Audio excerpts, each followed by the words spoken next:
Hello guys, I welcome you all on my YouTube channel Zindagi Na Milegi Dobara. My name is Jaisi Sharma and I am your travel vlogger, directly connected from Spain. Today I am taking you to a very famous World Heritage site known as Amphitheatre, located in Catalonia region of Spain.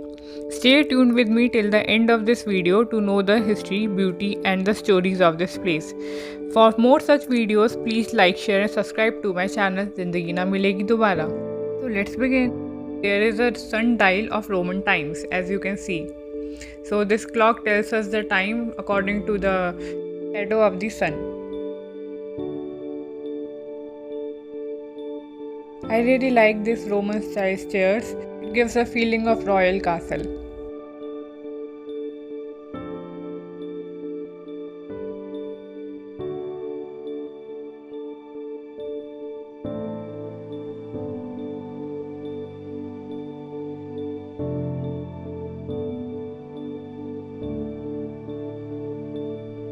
So this is the entry of the amphitheater, and these boards explain about this place.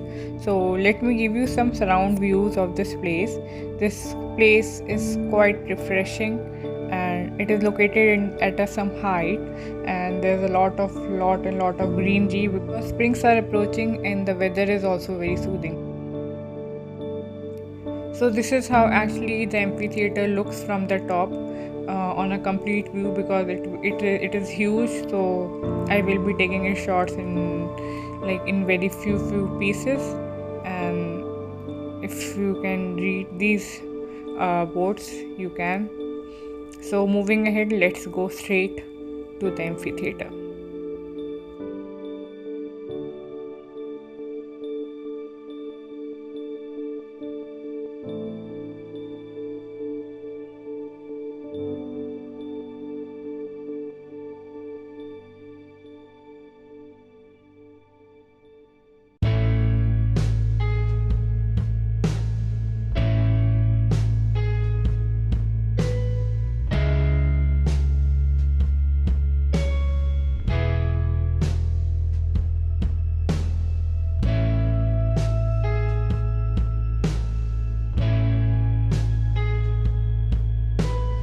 So on the way, let me tell you some of the interesting facts about this place.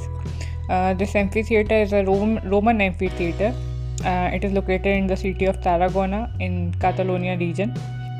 In general terms, if I'll explain you what an amphitheater is, it can be defined as an open air, oval or round building with tiers of seats around it, and it's an open central location always. In Roman times, these amphitheaters were used for gladiatorial contests.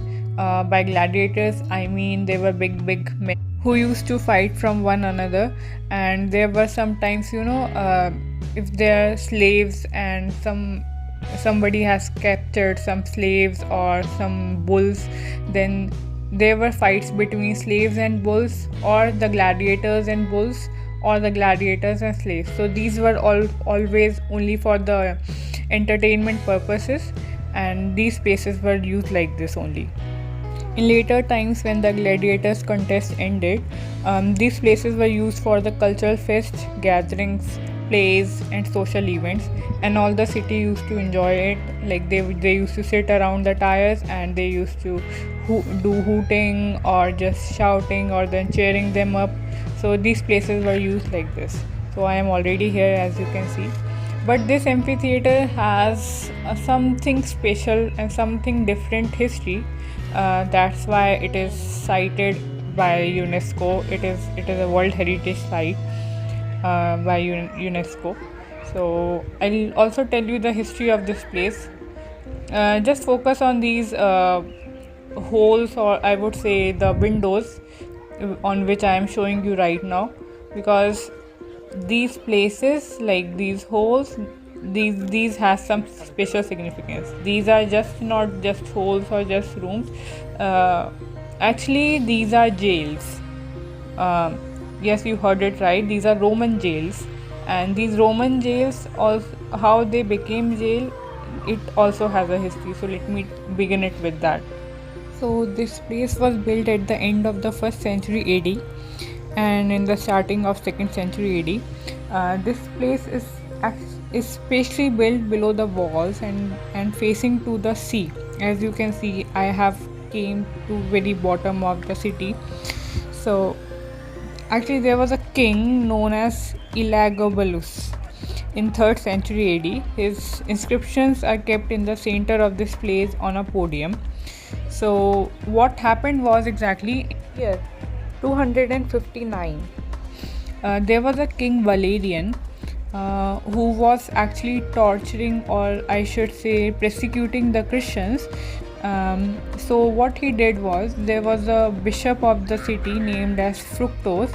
So he burned Fructose and his two supporters, Augurius and Eulogius, and he took all the three of them and he just burned them alive in the public.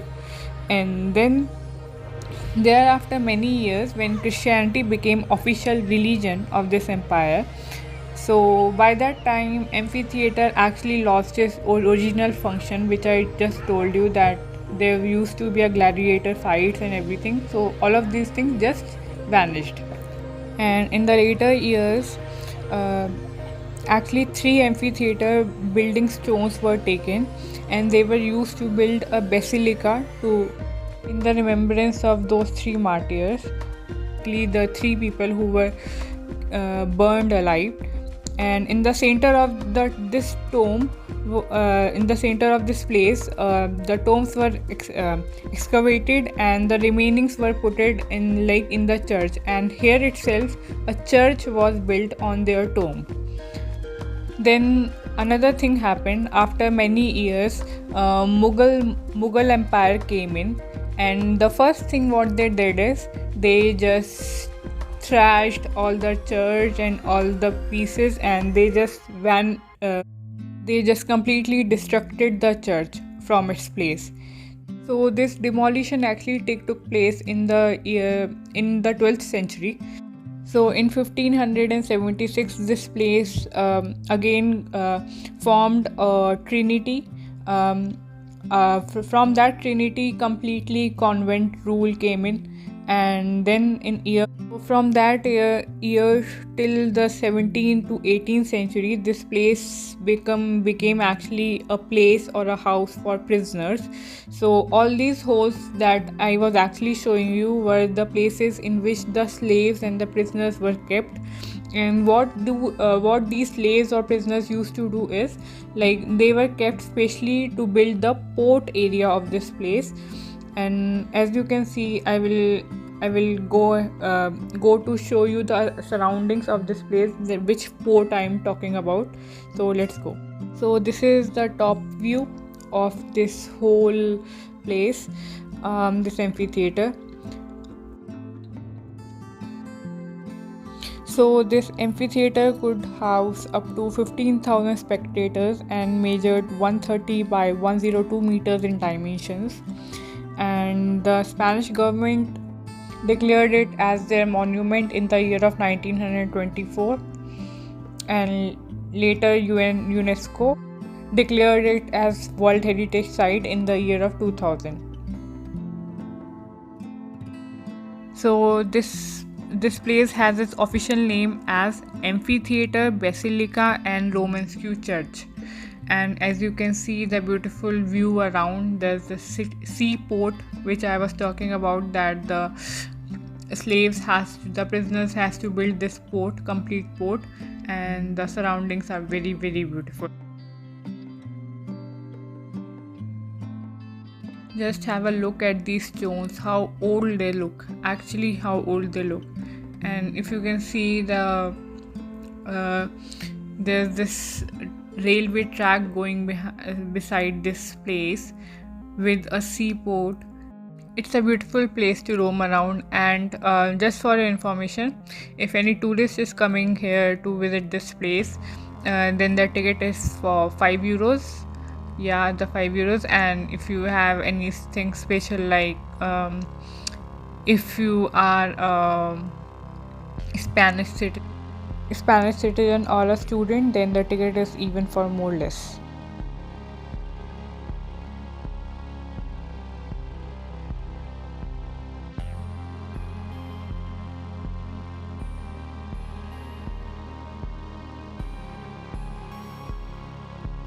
To see much more content like this, if you actually want to travel around world without roaming anywhere in, then please like, share and subscribe my channel Zindagi Na Milegi Dobara.